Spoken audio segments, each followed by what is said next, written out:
Alright guys, a bit of a channel update here. Haven't made a video in probably 4-month time frame. Started a new job last year, but just about a year ago from today, and it's been pretty brutal. It's taken a lot more time than I was ever anticipating. So free time just quite isn't there yet. Kind of hoping things level out here sometime this year, but I've been working on a couple things, and it's some new loads. I've got some 20 gauge here, I've got some 12 and some 10 gauge.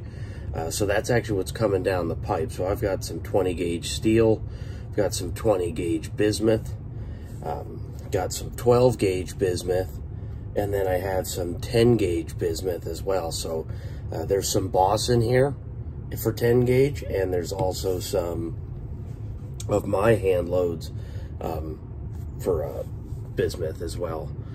So the 20 gauge ones that I made,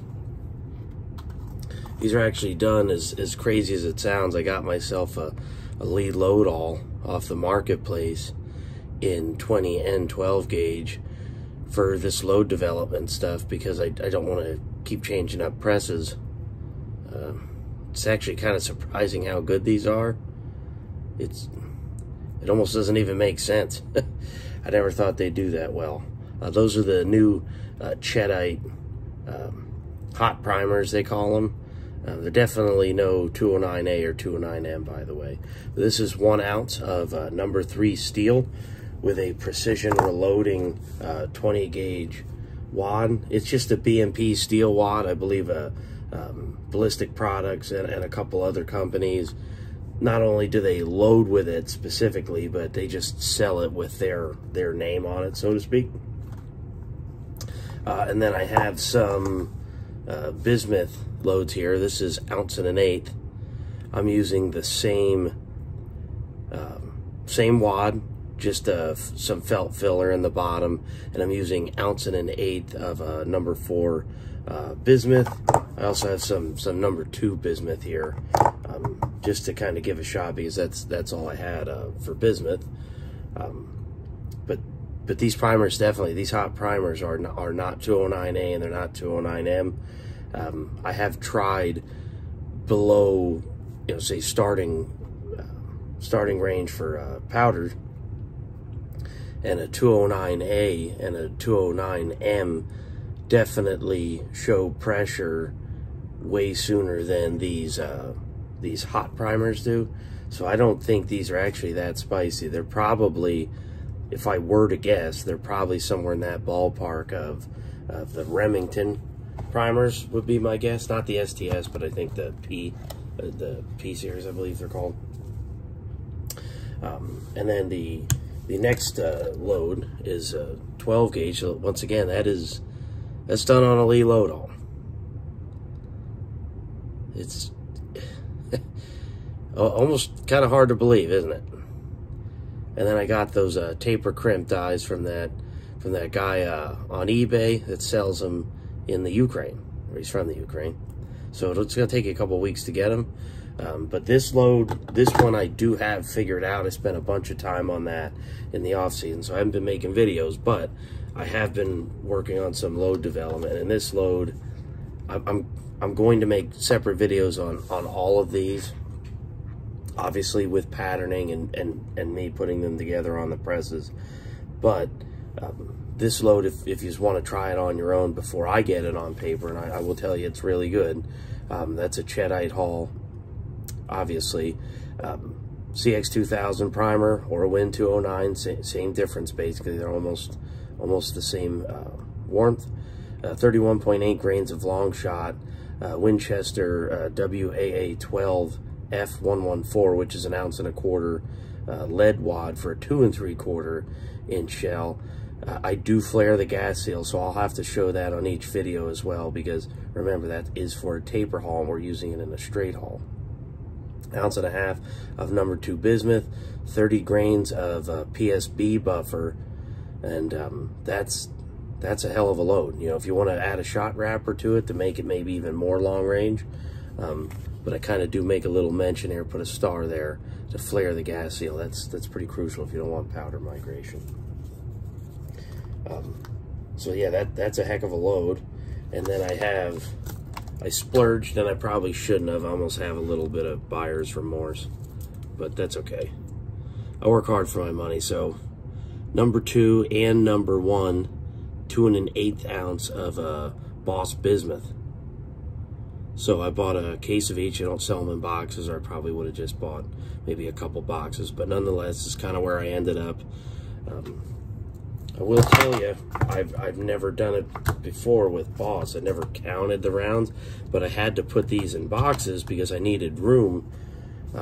Running out of room. It's a strange problem to have, but I'm running out of room when it comes to storing ammunition and ammunition components. Long story short, I was boxing them up, and each box was one short. You know, and at $3.25 a shell, it's kind of a big deal. I did reach out, I messaged them, and they responded back, you know, a couple days later, apologized. They only did send me one of each. Figure they try to schmooze me over and send me a couple, but nonetheless, they sent me one extra of each in a traditional 10 gauge box. Let me grab that real quick. And I've only ever seen this on their website, so I never got any in the boxes that I bought. But I thought that was kind of cool, and that, you know, I still have that from the first time I ever bought from them. That was 12 gauge 3-inch. But yeah, you probably will want to count yours, and I don't know, because they base it on a shell counting machine, so it kind of worries you a little bit. It's like, man, was I short on anything else? And I don't think they do it on purpose, obviously, but nonetheless, you know, shorted a shell or two, it's not cheap ammunition. And then the 10 gauge load that I made. Now, I have put this on paper and I have tested it, but I'm gonna do just a little bit more testing. I've added one piece to this recipe. Now, this is my 10 gauge load. This is 1 ounce and 7/8. That's my crimp. That's on a Pons and Swan, right? You know, I mean, that's about as good as it's going to get. I got some crimp sealer in there too. These are Remington high base. These are the yellow base wad hulls.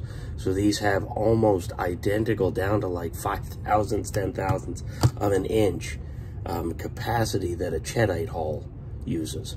These have a very high base wad, very, very high. These are 1 ounce and 7/8. It's using the Ballistics Products new PT 1044 wad. It's almost, it's very similar to an SP10 wad, not quite the same, but it's very close. It's a cushion wad, and it works awesome. I'm using a blue dot powder in this, a CX2000 primer, PSB buffer, and I'm using a one Mylar shot wrapper. These are going to be nasty, and these are going right about 1335 as well. Same deal with the 12 gauge 3-inch. It's kind of what I'm targeting also in the 20 gauge 3-inch bismuth. I think it's kind of like that good sweet spot. It's right around that 13 to 1350 feet per second for bismuth, but these are going to be really good. And you know, you could save yourself a little bit on some bismuth. You don't need so much shot, and that wrap and buffer really brings the pattern in. So you guys are going to be impressed when you see that. And I think if you're really desiring bismuth in the 10 gauge, still not 100% sold you need it at the ranges that I hunt. Steel has been pretty damn effective for me, but I definitely am going to be working with some bismuth this year. And then I'll show you what I've added. So I've since let the Stoeger Condor go. I know a lot of people are probably like, oh, that's crazy. You know, I love that thing. Got a lot of videos, got a lot of views on that video. Let me show you what I replaced it with. A Browning Synergy Wicked Wing, 30-inch barrels, and that is the Mossy Oak Breakup Camo. So it's a pretty sweet shooter.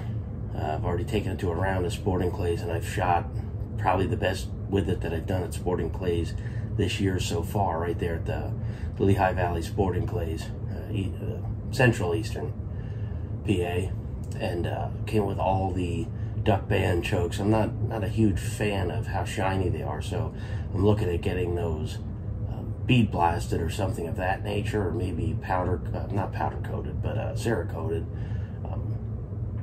Kind of work on that, try to get rid of some of that shine, but that may not even matter. Who knows? I'll figure that out. But that's what I'll be using for patterning the 12 gauge loads next. I was using the Beretta A400 Extreme in the past for patterning, but this will be the new one. So it's kind of neat. So now every 12 gauge I have for waterfowl hunting is 30-inch barrels. So I've got 30-inch barrels on the Synergy, 30-inch barrel on the Beretta A400 Extreme, and a 30-inch barrel on the Remington 870. So you guys can obviously tell I prefer the barrels a little bit longer. Always have, always will. Not a huge turkey hunter. Even if I did, this gun overall is pretty short. Probably the equivalent of a 26-inch barrel on a pump gun or something. So it's a pretty sweet shooter, and I definitely am looking forward to using this for the upcoming waterfowl season. And I forgot to add that Boss had sent this with that 10 gauge box and the 2 replacement rounds that were missing. And it's kind of a cool little, I believe it's like a mouse pad or something, I'm not sure. It's definitely not sticky back, but it kind of tells you, you know, how many pellets are in their copper-plated bismuth per ounce, etc. Different payloads. Shows how a choke constriction works. You know, nominal dimensions for bores. A lot of people don't know that. They think they do, but they don't. And they also vary. That's a big one too. A lot of people don't understand that, especially if you're talking about Browning, Winchester back boring, and or Mossberg's heavy overboring on the 835, 935 series. It's actually 10 gauge dimensions. You could check that yourself, but I've been questioned on that. But I come from the precision machining world in my past life, so I think I'd understand three places past the decimal point. Then it shows you kind of the different dimensions for chokes, and you know, 5,000, 10,000, 15, you know, basically in 5,000 increments what a choke is. So I thought that was kind of cool. And they sort of tell you how to pattern a shotgun, what your expectations should or shouldn't be, you know, at 40, 50, 60, 70, 80% pattern density at a choke, you know, out of a certain choke, given choke at 40 yards. So, and 30 yards. So I figured I'd share that with you, and you know, expect some load videos coming up. Expect some patterning also with those loads to show you how well they work, and you know, we'll kind of go from there. So hopefully I can get out of this little hiatus. All right, I'll see you.